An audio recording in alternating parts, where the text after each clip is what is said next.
Iran దేశ గమనాన్ని దశాబ్దాల పాటు శాసించిన అయతుల్లా అలీ ఖమేనీ అంత్యక్రియలకు ఎట్టకేలకు ముహూర్తం ఖరారైంది. ప్రపంచవ్యాప్తంగా ఉత్కంఠ రేపుతున్న ఈ చారిత్రాత్మక ఘట్టానికి భారతదేశం తరపున ఎవరు హాజరవుతున్నారని సస్పెన్స్కు తెరదించుతో కేంద్ర ప్రభుత్వం అధికారికంగా వివరాలను వెల్లడించింది.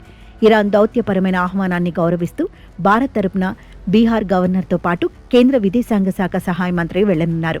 ఇరాన్ అధ్యక్షుడు మసూద్ పెజిష్కియాన్ స్వయంగా ప్రధానమంత్రి నరేంద్ర మోదీకి ఆహ్వాన పత్రిక పంపినప్పటికీ ప్రధాని ముందే ఖరారైన అంతర్జాతీయ పర్యటనల షెడ్యూల్ వల్ల ఈ కార్యక్రమానికి నేరుగా హాజరు కాలేకపోతున్నారు.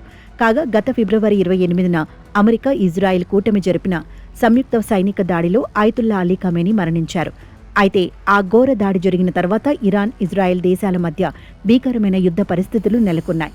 మిడిల్ ఈస్ట్లో ఉద్రిక్తతలు గరిష్ట స్థాయికి చేరడంతో ఖమేనీ అంత్యక్రియలను గౌరవప్రదంగా నిర్వహించడానికి అనుకూలమైన వాతావరణం లభించలేదు. భద్రతా కారణాల దృష్ట్యా ఇంతకాలం పాటు ఈ కార్యక్రమాన్ని వాయిదా వేస్తూ వచ్చింది ఇరాన్ ప్రభుత్వం. ఎట్టకేలకు పరిస్థితులు సద్దుమణగటంతో జూలై 4వ తేదీ నుండి అంత్యక్రియల ప్రక్రియను అధికారికంగా ప్రారంభిస్తున్నట్లు ప్రకటించింది.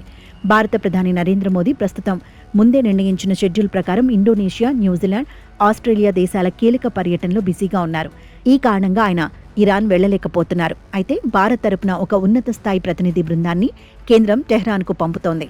ఇరాన్తో ఉన్న దౌత్య సంబంధాల ప్రాముఖ్యతను దృష్టిలో ఉంచుకొని Bihar governor lieutenant general Syed Ata హస్నైన్తో పాటు కేంద్ర సహాయ మంత్రి శ్రీ పబిత్రా మార్గరిటాలు ఈ అంత్యక్రియలకు హాజరై భారతదేశం తరపున అధికారికంగా నివాళులు అర్పించనున్నారు. ఇరాన్ విపత్కర పరిస్థితుల్లో ఉన్నప్పుడు భారత్ ఎల్లప్పుడూ దౌత్యపరమైన మద్దతును అందిస్తూనే ఉందనడానికి ఇదొక నిదర్శనం. ఇరాన్ ప్రభుత్వం ప్రకటించిన అధికారిక షెడ్యూల్ ప్రకారం జూలై 4న టెహ్రాన్లోని గ్రాండ్ ముసల్లా కాంప్లెక్స్లో ఖమేనీ భౌతిక కాయాన్ని ప్రజల సందర్శనార్థం ఉంచుతారు. అక్కడి నుండి అంత్యక్రియల ప్రక్రియ అధికారికంగా మొదలవుతుంది. టెహ్రాన్, కోమ్ నగరాల్లో భారీ ఎత్తున బహిరంగ ఊరేగింపులు నిర్వహిస్తారు.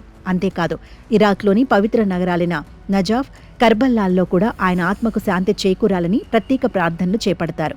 ఇక జూలై 9వ తేదీన ఖమేనీ సొంత ఊరైన మషహాద్లోని ప్రపంచ ప్రసిద్ధ ఇమాం రజా పుణ్యక్షేత్రంలో ఆయన అంతిమ సంస్కారాల కార్యక్రమం అత్యంత వైభవంగా జరగనుంది. ఈ క్రతువులో ఇరాన్లో 1 శకం అధికారికంగా ముగియనుంది.